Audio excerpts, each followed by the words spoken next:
Ella sonríe. ¿Tú le viste la risa? ¿Le viste la risa? Ella sonríe. No, no, no, es rara. Es rara.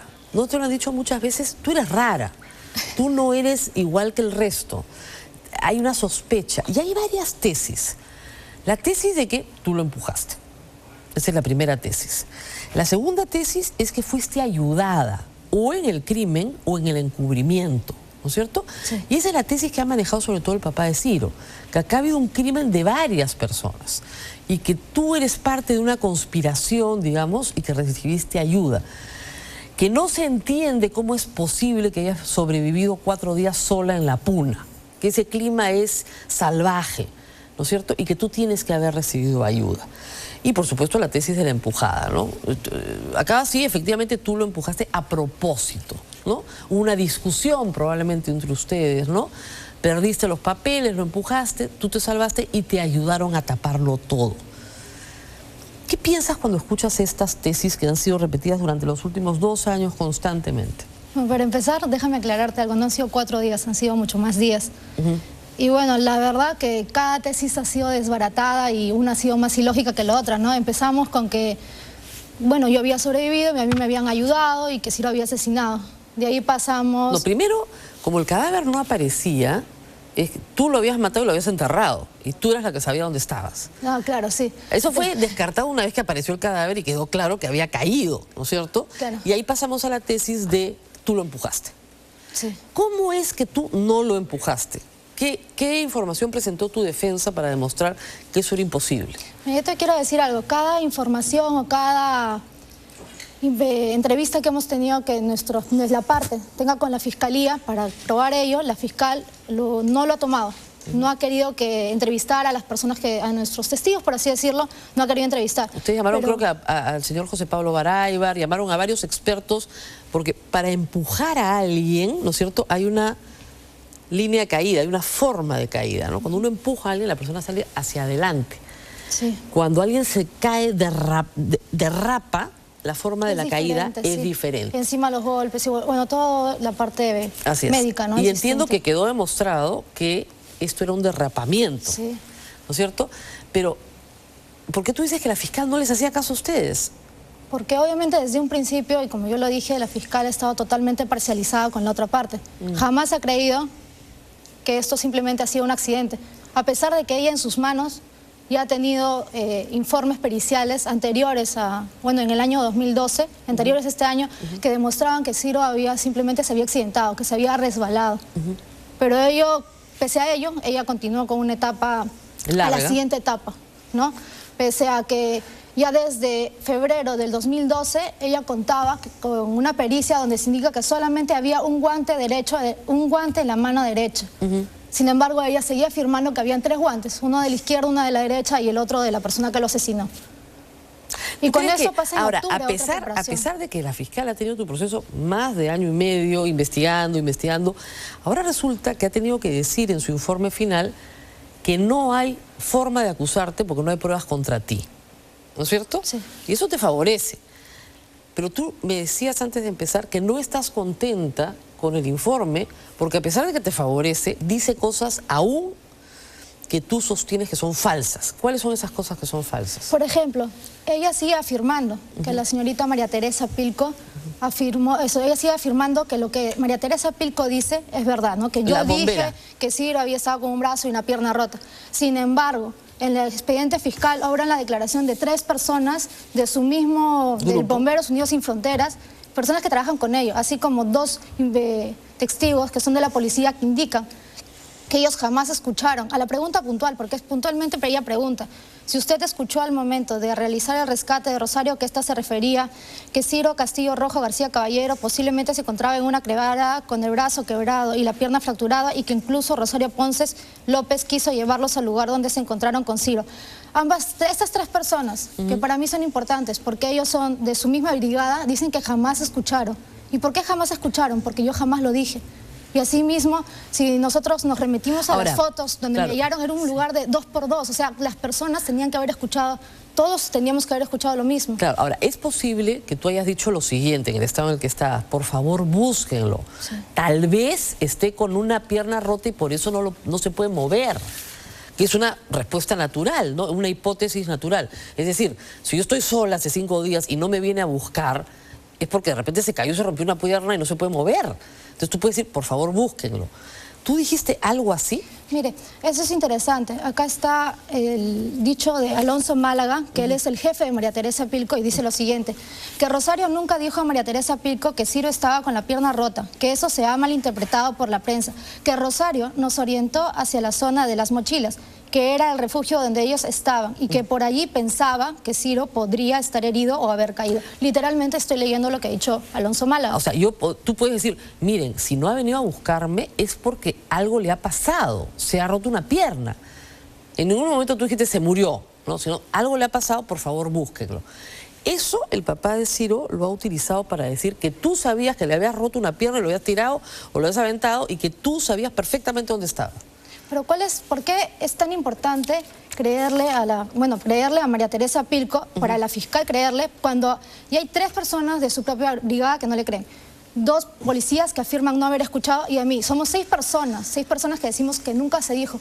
Pero sin embargo, el peso de valor de esa persona tiene más valor que de 6 personas. Ella lo interpreta de determinada manera y el jefe de ella dice, no, no fue la forma en lo que tú le dijiste. Yo te creo a ti, obviamente, y tú lo sabes, pero hay que ir rápidamente por todas estas tesis porque son las que más se repiten y más se repiten por la opinión pública. Yo vivo sorprendida con tu caso, ¿eh? Es una cosa que yo no he visto nunca en mi vida, que a una chica le armen muñecos en Año Nuevo para quemarla, ¿no? Tú sabes que armaron tu muñeco en diciembre y te quemaban en Año Nuevo. Entonces una cosa enloquecida.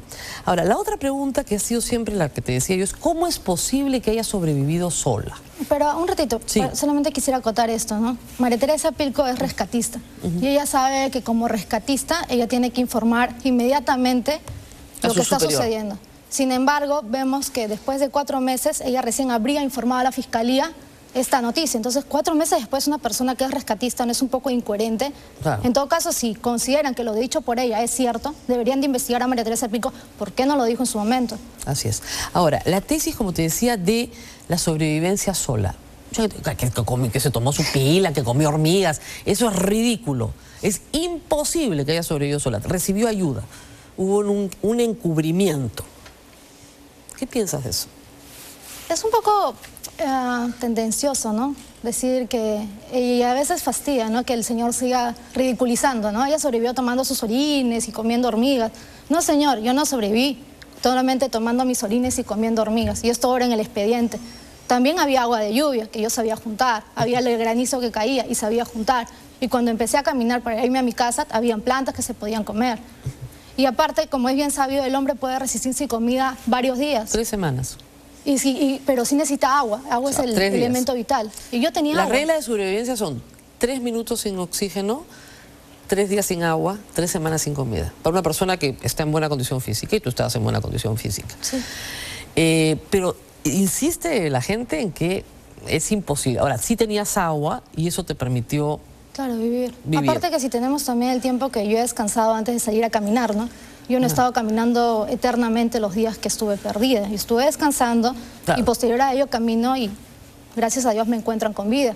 Porque también si nos remitimos a la epicrisis con la que yo llego a la posta médica de Chivay... La mayoría de la gente dice que tú llegaste sanísima, que no tenías signos de deshidratación. Si la misma fiscal dice, yo llegué rezogante a la posta médica de Chivay. Entonces, ¿qué es lo que no quiere ver la fiscal? Es lo que yo no entiendo. ¿Por qué el ensañamiento y las ganas de no ver las pruebas que hay ahí, que las tienen? Ahora, fíjate, a pesar de todo el ensañamiento que tú señalas, al final el informe te favorece, porque dice que tú no tienes forma de ser acusada de nada. Ahora, falta que esto sea apelado, entiendo, por el señor Castillo, y tiene que haber una resolución final, ¿no es cierto? En esa etapa estamos y ustedes están esperando que esta resolución final salga en agosto. Pero a pesar de eso, tú no eres culpable de nada. Lo que pasa es que yo no puedo ser culpable de un delito que jamás se cometió. Acá no hubo un delito alguno, acá no van a encontrar pruebas y por más que quieran no lo van a hallar. No van a hallar indicios, no van a hallar pruebas porque no existen, no hubo delito alguno. Ahora, tú llegaste a la posta, yo recuerdo las imágenes, tenías la cara muy quemada. Sí. Bueno, esa no es tu piel, estabas completamente cuarteada, digamos, por la inclemencia del clima. ¿Y qué más tenías cuando llegaste? Estuviste varios días internada. ¿Qué era lo que tenías cuando llegaste? ¿Deshidratación? ¿Te acuerdas? Estaba con deshidratación severa, que lo que sí me acuerdo era que, y siempre voy a acordarme, estaba tirada, llorando, gritando, y me acuerdo que todo el mundo me jalaba los brazos y todo para ponerme suero y era terrible, me ponían o sea, mis venas se quebraban y era terrible, terrible. Y lo que sí me acuerdo que mi mamá después me comenta que me ha puesto varios litros de suero y que me tuvieran que poner con aguja de bebé porque mi vena era tan delicada que se rompía. Después recuerdo que cuando después de 2 días, no me acuerdo, que yo llego a la clínica en Lima, a la clínica San Pablo, me veo en el espejo y la persona que vi al frente no era yo, era un esqueleto. Estaba recontra chupada, mi piel estaba totalmente quemada y mi pelo estaba lleno de paja. O sea, era un desastre completo. ¿No? Aparte de ello, yo me acuerdo bien cuando el doctor me decía, ¿quieres comer? Le decía, sí quiero comer, me moría de hambre. Y me decía, solamente podemos darte líquido. Y solamente para que seques tus labios, o sea, para que remojes tus labios secos, ¿no? Porque me decía que podía en los estados, bueno, en la parte médica, ¿no? Claro, devolver todo porque estás comiendo muy rápido para saciar un hambre. Sí, volver a una ingesta lenta de comida, por así decirlo. Así es. O sea, pero había otro que entendió mi posición y eso sí me acuerdo que era el doctor Cumpa. Y me dijo, no, ella tiene que comer. La mejor medicina para una persona es comer, y comer sano y comer bien. Y eso fue maravilloso porque después de muchos días te permitieron comer. Sí, comí algo rico, ¿no? Algo que yo quería comer. Ahora, mucha gente cree que tú no estabas deshidratada, que tú estabas perfecta, que estabas sanísima. Entonces, eso queda descartado con los informes médicos que imagino que ustedes han presentado. Luego viene, en fin, este clima general en contra de ti por tu conducta.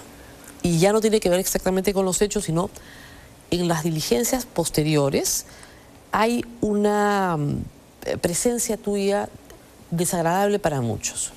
Sonríe, se ríe, está contenta. ¿Cómo puede estar contenta si se le ha muerto el enamorado? No puede ser.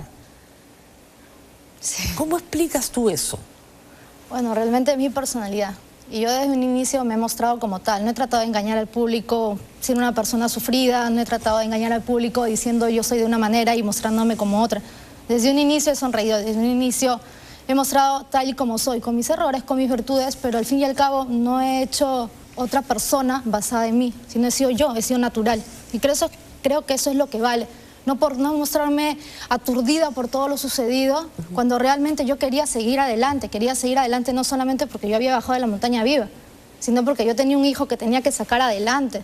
Entonces, realmente él me dio toda la fortaleza necesaria para continuar. O sea, yo bajé viva de la montaña y después sufrí una muerte, por así decirlo, lenta de todo el proceso mediático encima mío, las personas que tenían la razón, que todo el mundo tenía la razón, todo el mundo sabía lo que había sucedido. Y yo ya era una asesina y lo gritaban y lo decían en medios impresos, lo decían en medio televisivo. Todo el mundo lo decía, ella lo asesinó. ¿Con qué prueba? Simplemente con el dicho del padre de Ciro, ella mató a mi hijo. ¿Por qué crees que el padre de Ciro ha hecho una campaña tan larga y tan extensa? Ha pedido entrevistas, ha insistido tanto en la tesis de que tú lo mataste. Bueno, realmente después de todo este tiempo, y vemos el resultado, ¿no? Son 2 años y medio de una investigación donde no hubo un homicidio, jamás lo hubo, y vemos que este señor se lanza a la política, que sus fines son económicos, son políticos. Entonces realmente, desde un inicio, realmente da a entender, ¿no? ¿Qué es lo que quiere? ¿Cuál es el fin que él persigue con toda esta búsqueda y con todo esto para su hijo, ¿no? No era realmente para su hijo, era un beneficio económico para él, un beneficio político para él y su familia. ¿Y tú te sientes una víctima de esa ambición de este señor? Yo creo que su ambición ha maltratado a muchas personas, no solamente a mí, a mi familia y a mi hijo. Ha maltratado a los policías, ha maltratado a todo aquel que le dijera a su hijo no lo asesinaron. Todo aquel que dijera que su hijo no fuera asesinado estaba en su contra. Y por ende era malo, estaba escondido, era de la mafia negra que estaba atrás de Rosario Ponce ayudándole. Mucha gente ha calificado también tu conducta personal previa a todos estos hechos como la conducta de una mujer vana, ¿no? Frívola, que salta de un enamorado al otro enamorado, que tiene un hijo abandonado en Lima, que se va de juerga con su enamorado de viaje, ¿no es cierto? Una mujer sin valores familiares, que se embaraza así, tiene el hijo acá, tiene el enamorado allá. Y eso también ha estado, lamentablemente, que es un asunto completamente privado, juzgado permanentemente en cientos de carátulas y portadas de la prensa. Hay que decir una cosa, el señor Ciro Castillo puede haber hecho una campaña muy dura contigo, pero la prensa ha ganado mucha plata.